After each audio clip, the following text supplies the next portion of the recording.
Karen here, and welcome to another episode of Cooked. And this is going to be a little bit different. So I've had a couple of questions come my way to the Karen and Maya YouTube channel, and I didn't realize that so many people, like myself, didn't know how to navigate herbs and spices. And so I was thinking, like, why not do a series on that? Because, yeah, I mean, it's not like something in my home growing up. Did we grow up with herbs and spices? Yes. But my mom primarily used the same type of herbs over and over again. But it wasn't until I was an adult myself and realized how much of a foodie I was and how I liked taste and textures and all of those things, and started buying way more spices, and then was able to introduce my mom to like a whole plethora of spices that she'd never tried before. But it's gonna be 4 of my favorite herbs. But today I'm gonna show you how to keep your fresh herbs nice and happy for at least 3 to 5 days. I have some on hand, and then afterwards I'm going to show you a really quick recipe. So I have some fresh basil here, and I have my notebook just in case I forget anything. I use little tiny jars filled with water, and I go in the garden and I try to get as much basil as I think I'm going to use for at least 2 days. I don't think this basil is going to last very long because I am going to use it with our dinner this evening, and I am going to use a little bit in a few minutes in our recipe. But first, you just snip the ends at an angle, okay, at a little angle as you can see there, and then you're just going to set them into your water. I'll show you. Okay, so here I have our glass jar all ready to go, and basil is commonly used in tomato sauces. You can find it in pestos. You can use it in pestos rather. You're going to use it in marinades as well as in, your own personal olive oils that you can infuse yourself. And even if you get it from the grocery store, you just snip the ends a little bit, and then you're going to add what you're not going to use that day. You're going to add it to your jar filled with some water, and I'm going really slow here. So these ends I'm just going to snip away and then put into the water, because I am going to use these lower leaves for our recipe today. So as you can see, I'm just pulling off the herbs here, the basil at the end, and just making a pile with it. That way these aren't on the lower rung getting soaking wet, and then going bad really fast. I just sit them into the water, and that's it for our basil. And basil can be used in teas as well. And so this is your first jar, and you'll use it. This can last you for 3 days. This is commonly used in tomato bases, pestos, oils, vinegars, and there are over 50 varieties of basil that you can get as well.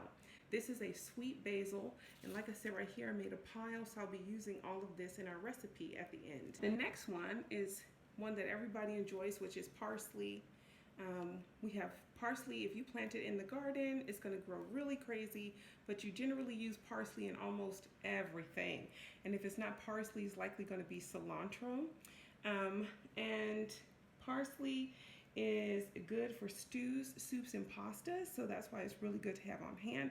And like I said, I just snip the ends there really clean, still at an angle as you can see, and then I'm just going to place it into this glass right here, and I'll probably use all this, well, quite a bit of it today as well. My mom uses it all the time in dried form. Is oregano.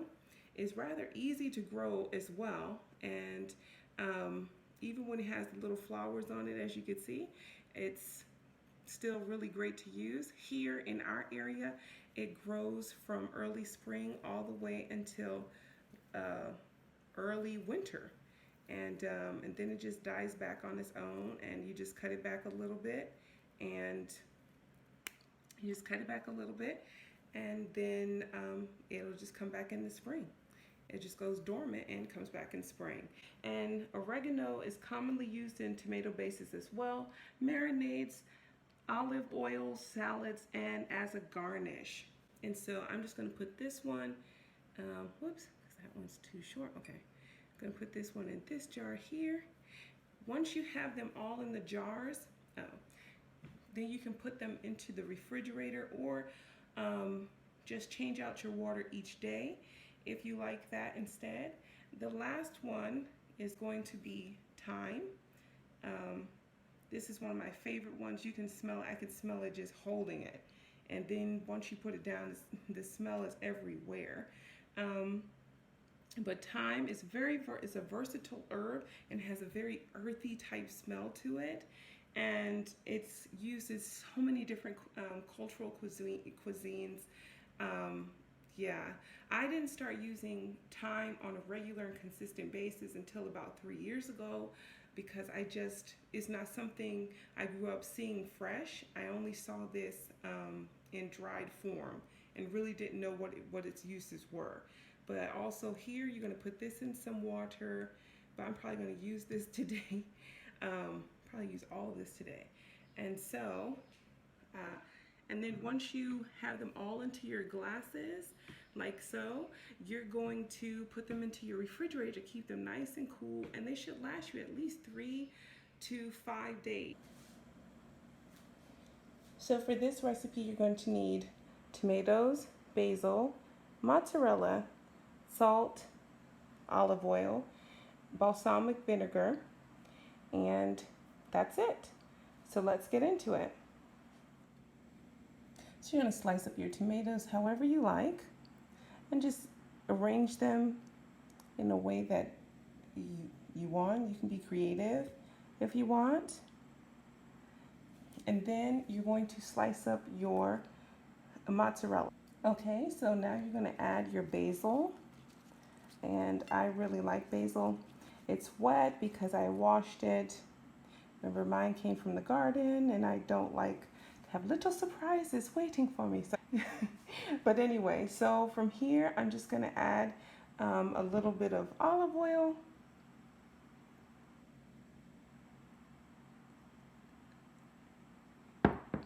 A little bit of salt.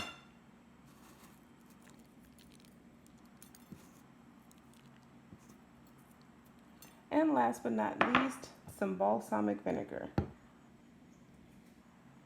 So this is just a really quick caprese salad. So I hadn't finished my story. So anyway, my first time going to Italy was as an adult. I, by that time, was married and had children, and we got a chance to visit Italy for the first time. And it was the first time that I had, and I know that sounds crazy, maybe that doesn't, but to go to another place and actually have just like something simple, like their simple salads and whatnot. And it was just so refreshing to see, you know, the concept of what salad was someplace else as opposed to what I was used to.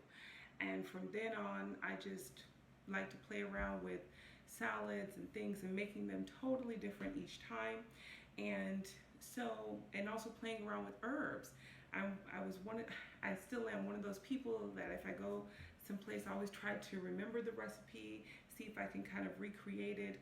Especially when you're a vegetarian, you find that you are eating from like world cuisines, basically, to pulling in different ideas from all over the place. And so you don't realize that every day you're like challenging your palate. So with these upcoming videos, I wanted to challenging us to use herbs and spices that we might not have just gotten around to using yet, or what have you, and sharing my love of cooking and just you know, as a kid, I just loved being in the kitchen with my mom, and it wasn't because you know, I wanted to be a chef or anything. I just liked the way she went about cooking. She was very methodical with it, and it always turned out delicious. Needless to say, my mom didn't use a measuring cup. So when I got older, yeah, I had to really learn how to use the measurements and do that. I started bringing my kids in to the kitchen. Well, my oldest daughter, when my second oldest was born, I brought her into the kitchen when she was 3. Initially, it was because I couldn't watch her while we lived on an Air Force base. And if any of you are familiar with Air Force military housing, a lot of times you'll have a galley style kitchen where you can kind of just walk through it. It's like one way. So if your kids are playing, they have a dining room at one side and a living room at the other side. So you really can't see around the corner unless you set them up some kind of way. So I couldn't see my oldest, but I had my second oldest daughter in the room with me in the kitchen. And so since I couldn't see my oldest daughter, I was like, hey, why don't you come over here where mom can see you? And just instinctively, just to give her something to do, I told her to tear up the leaves and gave her a little butter knife to chop up the tomatoes. And from that moment on, she will always come into the kitchen with me when I was cooking. So we got a chance to it was time spent with one another. And we got a chance to spend that quality time together like I did with my mom. And I remember my mom always telling me, I'm teaching you to cook so that you know how to feed yourself and feed yourself well. And so that's always been my motto for our kids, to feed yourself, to be able to feed yourself and feed yourself well. And that's why I put up the garden videos, the Le Creuset videos, because those are the pots I like to use, the cast iron. And I'm just hoping, like, if you guys enjoy this little series, so I hope you guys enjoy the series. Just herbs and spices that I'll just be introducing each week. And just let me know in the comments if you do, because like I said, I grew up cooking, brought my kids into the kitchen early age. I also want to do like a video about bringing your kids into the kitchen. And know that it gets a little bit messier, takes a little bit longer, but as they get older, they get really good. For instance, I will say this, and I'm gonna let you guys go because I don't want to keep you all that long. Madison, who we are missing right now, Madison, if you get a chance to watch this, which I doubt very seriously, which I doubt, Madison is currently at basic training, and so our hearts are a little heavy right now, so she's not with us, and hopefully we'll get to see her for Christmas. And when we do, Madison is our resident baker. She's, like I said, all of them started in the kitchen at 3 years old, and Madison just really gravitated towards baking. She and Maya were the ones who used to steal, and I use steal loosely. As we were baking bread together, they were supposed to be rolling out dough, but they would take little bits of dough and make their own little fun shapes, and then place them on the tray so they could see them bake. And somehow they ended up burned to a crisp. They never made it out the oven. They never made it out the oven because I told them that they just disappeared, or the oven thief got them. But anyway, on that note, let me know in the comments if you guys are interested in seeing more of these type of videos. And yeah, leave a comment below. Do your kids come in the kitchen with you? So leave that in the comments below. And I hope you get a chance to make the salad. It's really simple. It's hot outside. Even if you don't do the dairy, just remove the mozzarella and just use the balsamic vinaigrette. And use the tomatoes. And naturally, a good thing if you have different types of tomatoes, kind of like the the heirloom tomatoes, because they're nice and big and plump. Use the 100s, the little tiny grape tomatoes. Put those all together, add your basil and your balsamic vinaigrette and olive oil to that. Oh, it's absolutely delicious and refreshing. But we shall see you guys in the next video, and please like, comment, and subscribe, and we shall see you in the next one.